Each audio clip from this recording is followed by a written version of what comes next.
We just finished watching CEO. The second it was over, everybody's like, now that the dust has settled, can we nerf X character and Y character and buff this and that? Let's do some grown-up thinking instead of looking at the results of the event and then deciding to make opinions based on the people who picked which character in the event. First and foremost, I would not assume the results of CEO are indicative exactly of what is powerful in the game long term. Most of the people who are planning to go to CEO was all just like sending it. The game comes out, the tournament's like a week later, you gotta like come up with as much as you can and quickly go to CEO ready. And even on their main characters, we saw people making like incorrect decisions about how often you should spend meter on what to spend it on, combo routing. The game is not solved yet, and a lot of people are still trying to figure out what they want to play and all that kind of stuff. And importantly, I think there's a lot of strong tools and stuff that other characters have in the game that people have not explored much, because most people locked in what they saw was obviously strong to be good at the game in the first week because they wanted to do well at this tournament.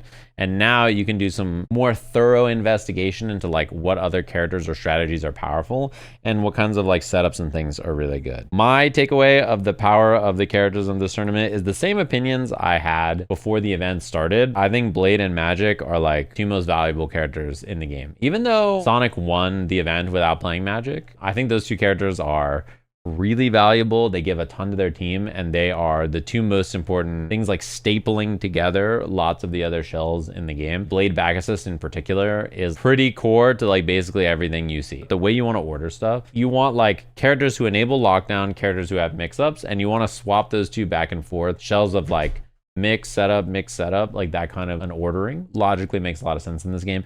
When it comes to mix-ups, a lot of people were talking about Spider-Man and like how good his mix-up is. I think his mix-up in theory is fuzzyable. I think there's only like a handful of characters in this game who can just do mix-up without like more complicated sequencing that are effective enough to hit you. A common thing in this game is you like sandwich someone, you do some pressure, and then their character model is here. Your assist is like right here, and the tag timing chooses whether they're left or right. That kind of stuff I think is like pretty good, and you can do with any character in the game. But in terms of like make contact and then just do mix-ups, I think it's like Spider-Man, Goblin, Storm, Magneto, Carnage. Even Carnage is like, I don't think it hits same frame. Wolverine's mix-up is like, you can react to it. Star-Lord's overhead, you can see it. All of Black Panther stuff, I think for the most part, you can kind of see it. If you nerf Spider-Man, like let's say you're like, all right, let's make it so that Spider-Man's 214H is no longer a low, and you nerf Goblin and you make his Standell on the glider or not. Like let's say you nerf the mix-ups off of these two characters. They will simply swap those characters for characters that offer better mix-ups because they just offer you power, and that power is rare in this game. The other support and stuff is like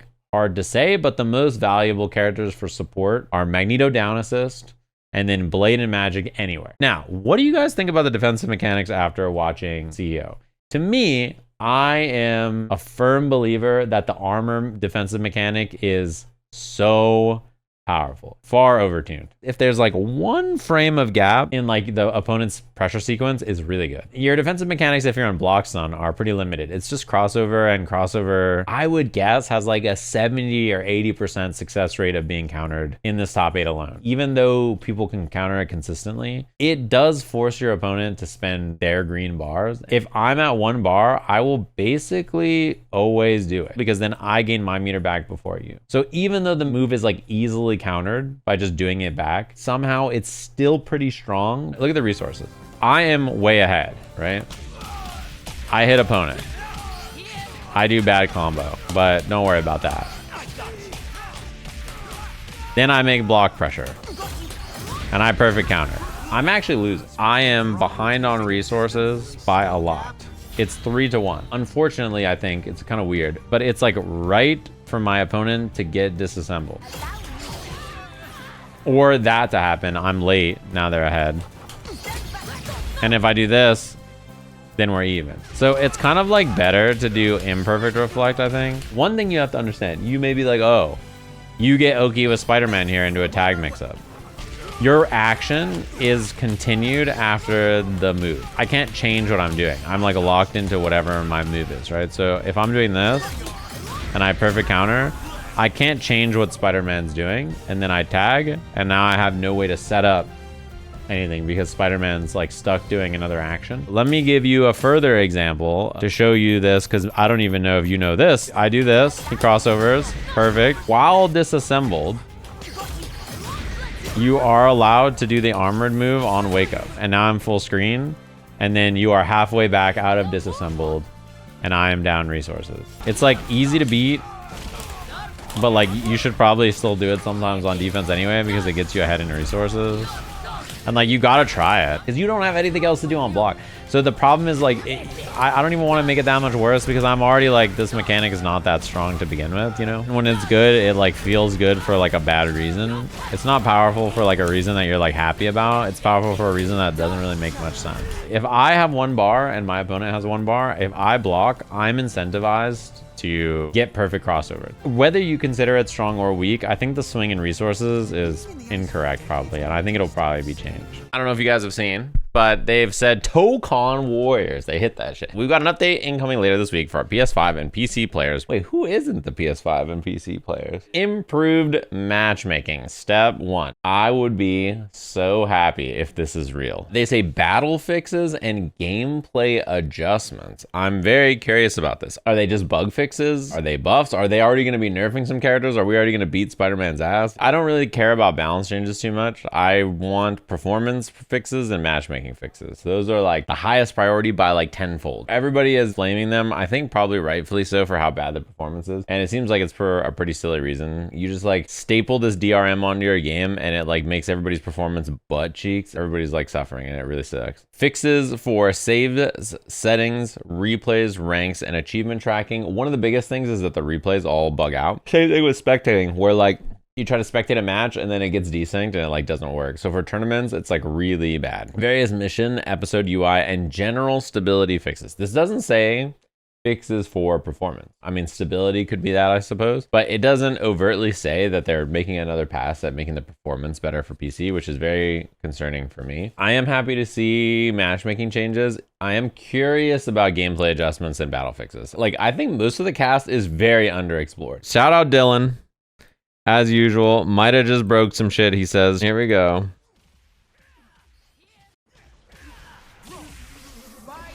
You can do super and then tag out.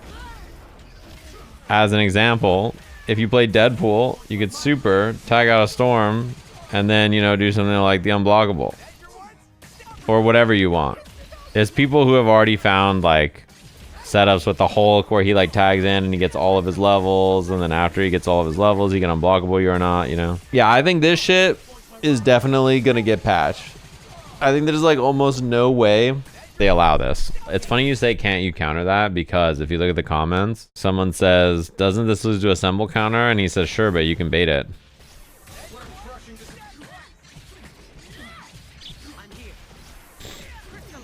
And he shows the exact bait. So yeah, super tagging like this seems pretty strong, to say the least.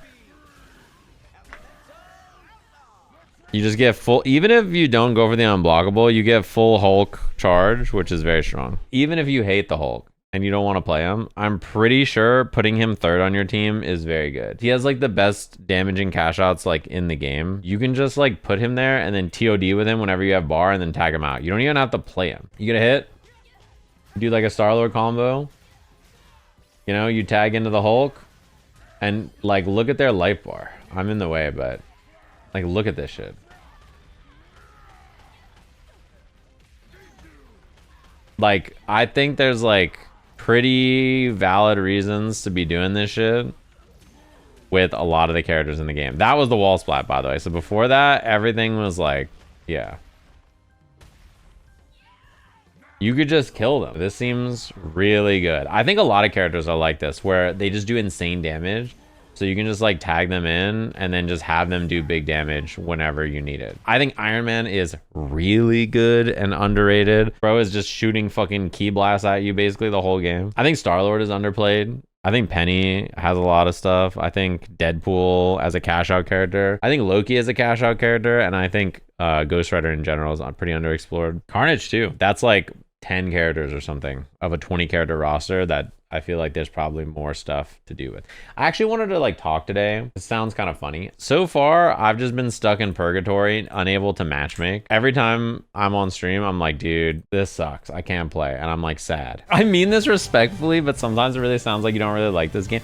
I'm just so confused. Like, I think the game is fun, but every time I try to play online, like, I don't know what to do. So I'm just ruminating in sadness. Look at my matchmaking history and look how many people I play one time, which means the match was laggy. This is the person I ran into last night and I played, which is like a little laggy, but not too bad. These are all one and dones. I ran into Mr. Choopy 3 times in a row. They're all laggy. Wall jump man, very laggy. Very laggy, very laggy. These are all one and dones. One and done, one and done. And then this was me the night before. I booted up. I ran into this person, laggy. I ran into this person, laggy. And then I asked a friend to play. All the connections are like pretty low MS. It's just like the game drops frames.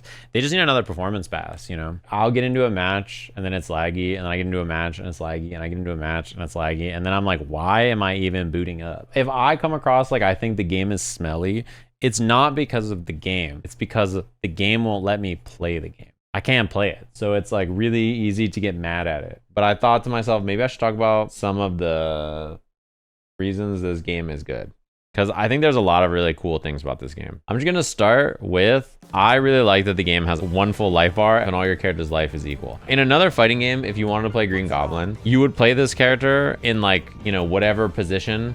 And then if your other characters died, you'd be like, well, I have Goblin left alone. Goblin sucks. His neutral is, it's like fine, but alone, it's like he stinks. And the nice thing about this game is you never have to play him point. You could just do this and legit never play Green Goblin, which you may think like that's a negative thing, but I think that's really cool. A character like this can be played without the normal deficits in a team game where like you have to play him point or you have to find a way to tag him in the same way that a lot of people want to play Hulk, right? But the problem is the enemy team, you know, it starts and Captain America just throwing his shield at you and he's calling Iron Man assists, he's calling this stuff, and you can't get in. You could just play Spider-Man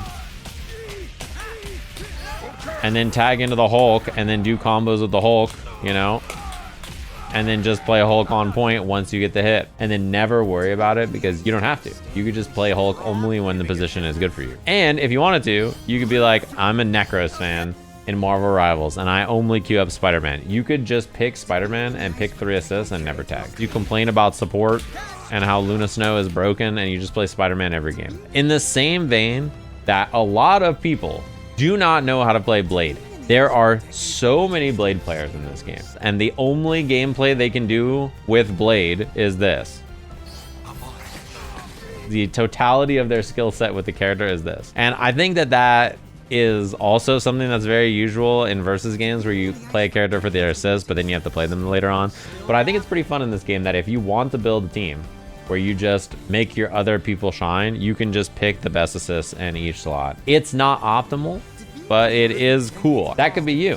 And it's all because of the way 100% of the life bar is shared between all the characters. What I think is also cool is that as you learn how to play the game, it is actually optimal to swap your characters around and play all the characters in different orders. Long term, if you want to improve at this game, you know, you could do mix-ups like this, right? Call your assists, like air dash mix up, call Blade, right? You know, do your mix up with all 4 of your characters, and you can optimize it even further by calling free assists in your block zones, right? So like doing things like this, and then using your free assist, and then going to the other side, and then now I have Blade behind, and then it only costs me 1 assist, and then I could do this, right? And then I could call whatever I want, and then go this way, and then now I have Spider-Man. And, you know, you could do things where you not only play all your characters, but you are using multiple free assists per block string and then tagging in and out and doing mix-ups with any character. In theory, you should be able to play any of their 4 characters on point, create and enable pressure and mix-ups going into any character. It also creates some fun team building stuff. So like for me, a lot of times I play it in this order. After the first or second round, I swap it and I play the team like this. This is the true order of the team, but I don't play it to start because I think Spider-Man and Magic are a better 2v2 duo. Once I start to have all my assists available, I have my down assist and my back assist and I have bar, I think my team is much stronger when I could do this, and I have this. I have Spider-Man down assist, because Spider-Man down assist gives the most to Magic. So if I do stuff like this, I can call Spider-Man assist and then put Portal out and do mix-ups. This is a complicated, fun part about the team building of this game. Oh shit. Guys, every wedding needs a photo booth, right? So we got some props. This one is, you know, classic. This is Rove. This is him. I don't even remember. He's like looking over the couch, I think. You guys like that one? This is Merlin. Classic. And then there's Teo. I mean, you guys know what Teo's face looks like. There he is.